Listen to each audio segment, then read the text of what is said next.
¿Qué tal, familia? ¿Cómo estáis? Una de las noticias más sorprendentes de la semana pasada fue el pique que tuvo el guionista Paul Schrader con el actor Robert De Niro a costa de un spot publicitario que este iba a protagonizar para Uber y donde volvería supuestamente, según la rumorología decía, que iba a volver a interpretar a Travis Bickle, el protagonista de Taxi Driver, de la icónica película de Scorsese. Bueno, pues que lo iba a volver a interpretar y de nuevo utilizaría su famoso latiguillo de "Are you talking to me?", ¿estás hablando conmigo?, que es una de las frases más icónicas de la historia del cine y que sería el nuevo lema de esta empresa, de la empresa de Uber, de esta especie de taxis o vehículos con conductor. En fin, ¿qué es lo que ha sucedido exactamente? Porque a raíz de la polémica de Schrader, tanto Uber como el agente de Robert De Niro tuvieron una recogida de cable y reconocieron que efectivamente el actor iba a ser el protagonista de un spot que se iba a exhibir en Reino Unido, pero que dicho spot no tendría absolutamente nada que ver con Taxi Driver. Insisto, ¿qué es lo que ha sucedido? Pues en el vídeo del día de hoy te lo cuento todo, así que cabecera y comenzamos.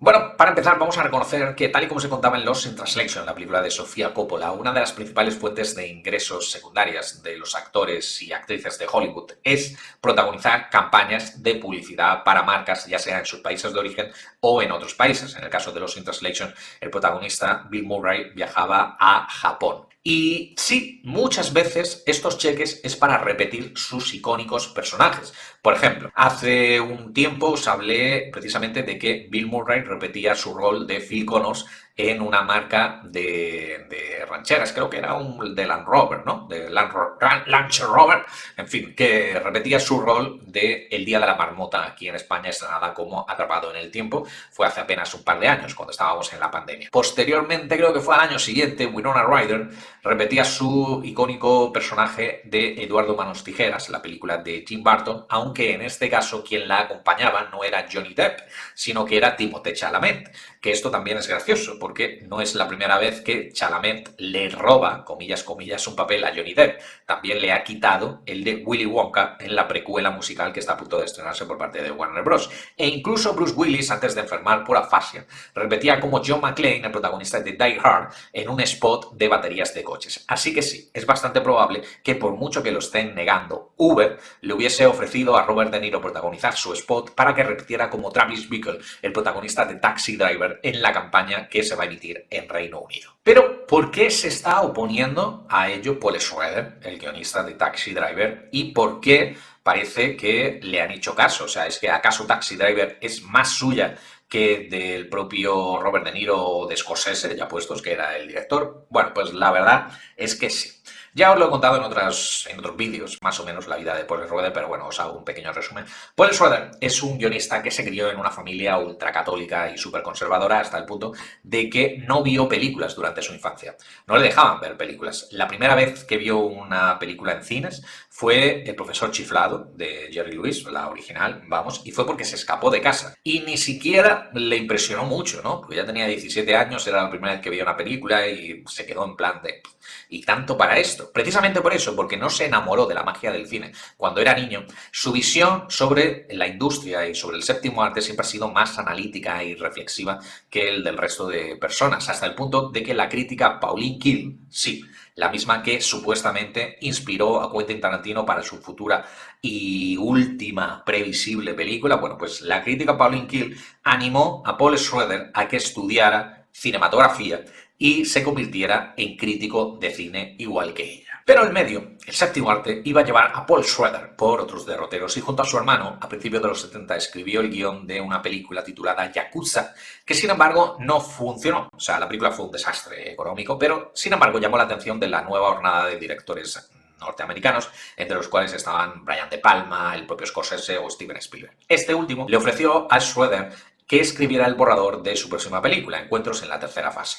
Pero claro, las visiones de ambos, de Spielberg y de Schroeder, son tan diferentes. Precisamente Spielberg sí que se enamoró del cine siendo niño. Bueno, son tan diferentes que cuando leyó el borrador, le dijo a Schroeder que era tan pesimista el guión, que era el peor que había leído nunca. Esta crítica, junto a una ruptura amorosa de Schroeder, le sumió en una profunda depresión que le llevó a, bueno, pues a una espiral de autodestrucción, como os podéis estar imaginando, donde frecuentaba cines no por y aceptó un trabajo de repartidor en una pollería. Fruto de todo ello nació el guión de Taxi Driver, que automáticamente se convirtió en un fiel reflejo de lo que era Estados Unidos a principios o mediados de los 70. Un país deprimido por la derrota en la reciente guerra de Vietnam y que estaba siendo asolada, por lo menos en Nueva York, por la legalización o la liberalización, mejor dicho, de la industria del no-por, con las calles llenas de prostitutas y proxenetas y con un montón de zombies debido a la nueva ola de la droga que estaba asolando las calles, el crack. Y el guión cayó en manos de Scorsese y boom, como se suele decir, pues el resto es historia. O sea, un peliculón, un clásico indiscutible, una de las mejores películas que se han hecho jamás y donde el protagonista Travis Bickle se convirtió automáticamente en un icono para toda esa generación de outsiders que se sentían fuera del sistema porque la película nunca terminaba de definir si el protagonista era un héroe o un villano. Robert De Niro, Harvey Keitel, Jodie Foster o Sybil Shepherd, en el caso de Jodie Foster, jovencísima, tenía 12 años cuando interpretó la película, bueno, pues eran los protagonistas de Taxi Driver, que a la postre ganó la Palma de Oro en el Festival de Cine de Cannes, que tuvo también una nominación al Premio de la Academia a Mejor Película, que tenía una brillante banda sonora compuesta por Bernard Herrmann, la última que compuso antes de morir. Herrmann era el compositor de la mayoría de las bandas sonoras de Alfred Hitchcock, y que se convirtió Taxi Driver en una de las cintas más influyentes de los siguientes años para otras películas y otras series, por ejemplo, sin ir más lejos, la reciente Joker protagonizada por Joaquin Phoenix. Sin embargo, y al hilo del rumor sobre el spot de Uber que iba a adoptar el lema de Are You Talking to Me como nuevo eslogan publicitario de la marca, bueno, pues es de recibo destacar que el mérito de esa secuencia y de esa cita icónica de la historia no es de Paul Schrader, no es del guionista. En el borrador del guión no ponía nada de eso. Lo único que decía era Travis se mira en el espejo, Travis Bickle, el personaje de Robert De Niro. O sea, no había nada de Are You Talking to Me en el guión. O sea, fue la improvisación de Robert De Niro, instigado por Martin Scorsese, quien le dio alas. Fue lo que provocó dicha secuencia. O sea, que Schroeder ahí no tiene competencias, digamos. ¿Hablas conmigo? ¿Me lo dices a mí? Dime, ¿es a mí? Entonces, ¿a quién demonios le hablas si no es a mí? Aquí no hay nadie más que yo.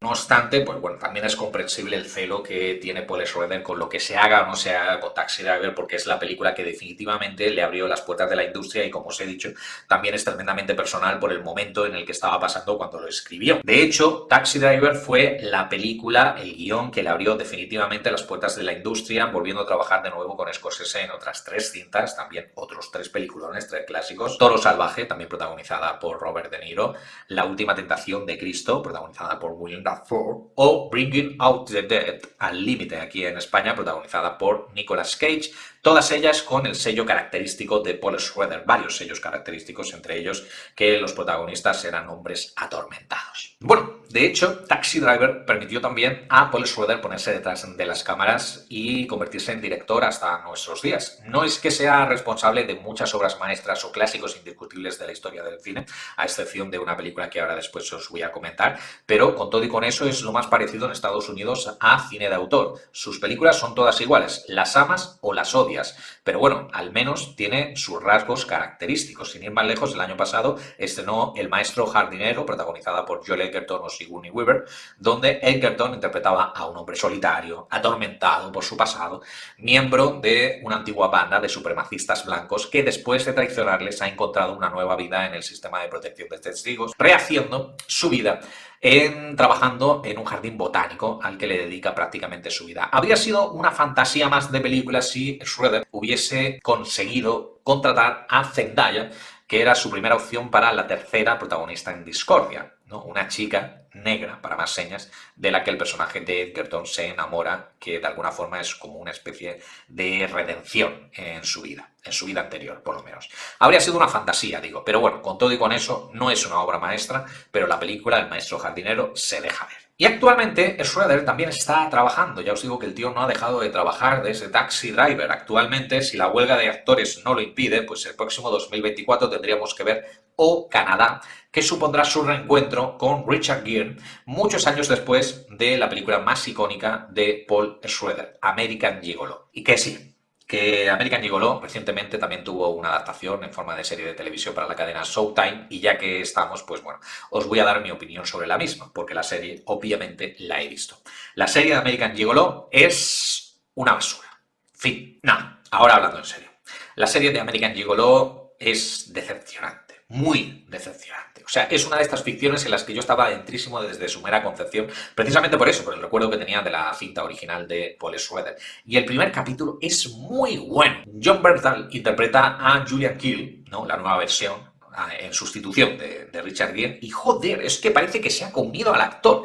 John Bernthal no solamente se le parece físicamente, que yo hasta el momento no le había sacado ese parecido, bueno, no solamente se le parece, sino que es que mira como él, habla como él, se mueve como él, coño, es que es un Richard Gere joven, o sea, literalmente es un Richard Gere joven. Y el primer capítulo, insisto, es todo lo que esperas de una secuela catódica de American Gigolo, incluyendo el hecho de que hayan adoptado el Call Me de Blondie como sintonía de la cabecera de la serie. Ya digo, en el primer capítulo yo estaba dentrísimo. Yo digo, esta es mi serie. Julian Keel es ahora un tipo hipermusculado y tatuado, porque otra cosa no, pero John Bernthal está buenísimo. Bueno, pues ahora se ha convertido en eso, en una masa de músculos, y lleva 15 años en la cárcel por haber asesinado a una de sus antiguas clientas, porque en la película de Schroeder, el personaje de Richard Gere era un puto, un gigolo, vamos, que se acostaba con mujeres a cambio de dinero, y al final de la película le encasquetaban una muerte. Literalmente le encasquetaban una muerte, motivo por el que le metían en la cárcel. Así terminaba la película original de American Gigolo.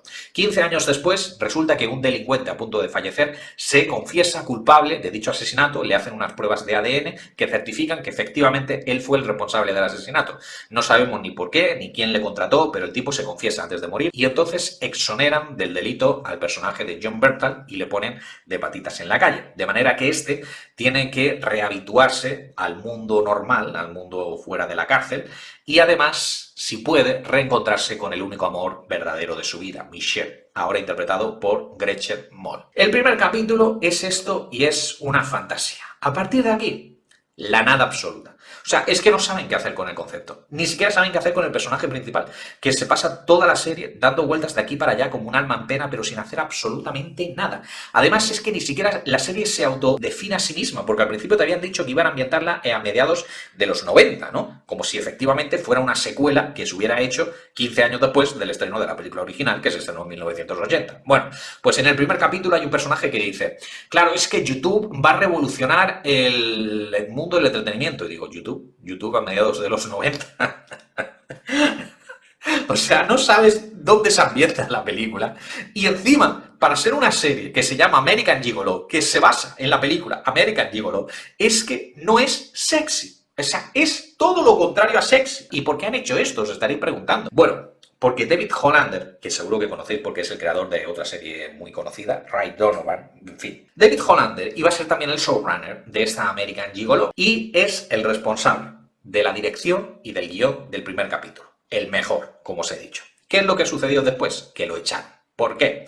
Por mal comportamiento en el set de rodaje. Abuso sexual. Estaréis pensando, no. Lo único que se sabe, porque he buscado información pero no se especifica, lo único que se sabe es que no fue por este motivo. Que oye, mira, al menos ya es una diferencia con otras polémicas en Hollywood similares. Pero el caso es que sin David Hollander la serie se queda como pollo sin cabeza. Este tío era el único que sabía qué hacer con la serie, porque el resto, ya digo, basura absoluta. Resultado, que la serie de Showtime ha sido cancelada después de su primera temporada. ¿A alguien le sorprende? No, padre. Bueno, y esto me sirve para hilarlo de nuevo, con la polémica sobre Taxi Driver y el anuncio de Uber, porque el guionista Paul Schroeder, que se opone a cualquier cosa que tenga que ver con Taxi Driver, bueno, pues que el propio guionista ha hablado en los últimos años, os recuerdo, Taxi Driver es del 75, si no recuerdo mal. Bueno, pues han pasado casi 50 años. Paul Schrader ha hablado varias veces de una secuela de Taxi Driver. Sí, podríamos haber visto Taxi Driver 2, ahora es personal. No, pero ¿qué es lo que sucedió? ¿Por qué no hemos visto esta película? Bueno, pues que según él mismo ha confesado, no supo qué hacer con el personaje. No sabía qué hacer más allá de lo que había contado en la primera película y ese es el motivo por el que no hemos tenido nada más de Travis Bickle en la pantalla grande o pequeña. Así que ahora se oponga a que se haga cualquier cosa con su personaje, bueno, en fin, la hipotenusa. De hecho, los celos a que se toque la propiedad intelectual de Taxi Driver tampoco son nuevos, ya que hace unos años hubo la opción de que tanto Martin Scorsese como Robert De Niro se involucraran en una nueva versión, en un remake, siguiendo las indicaciones de Lars von Trier y un documental que el danés había hecho anteriormente, Las 5 Obstrucciones, donde le había pedido a un antiguo profesor de cine, le había pedido también rehacer 5 veces una misma película, pero cada vez que rehacía la película, Lars von Trier le hacía una indicación nueva, le daba una indicación nueva. Habría sido una fumada muy experimental, como el documental este de Las 5 Obstrucciones, pero bueno, al menos podríamos haber visto de nuevo, muchos años después, a Scorsese y De Niro haciendo de nuevo Taxi Driver. Pero, una vez más, por la negativa de Paul Schrader, que él, claro, si las indicaciones las daba Lars von Trier, él ya no tenía nada que ver en el proyecto. En fin, pues por la negativa de Paul Schrader tampoco vimos ese remake de Taxi Driver. Sin embargo, y como sabéis que también soy un friki de los cómics, pues os diré que el personaje de Travis Bickle aparece brevemente, creo que aparece en 1 o 2 páginas como mucho, es meramente anecdótico, pero bueno, que aparecía dibujado en una precuela de Watchmen, de la obra maestra de Alan Moore y Dave Gibbons. Before Watchmen era una serie de precuelas sobre algunos de los protagonistas de Watchmen original, en este caso centrada en el personaje de Rorschach, que también estaba ambientada en los 70 y que, de hecho, este personaje, Rorschach, ha sido varias veces comparado con el propio Travis Bickle. Terminaré diciendo que el director y protagonista de la mencionada Taxi Driver, es decir, Scorsese y Robert De Niro, están a punto de estrenar Killers of the Flower Moon, Los asesinos de las flores de la luna, que, si nada lo impide, será uno de los grandes eventos cinematográficos de lo que queda de este 2023. Y en fin, con esto termino el vídeo del día de hoy. Dejadme vuestra opinión sobre esta polémica en la caja de comentarios, que como siempre le estaré dando feedback, y hasta que nos volvamos a escuchar, ¡chao!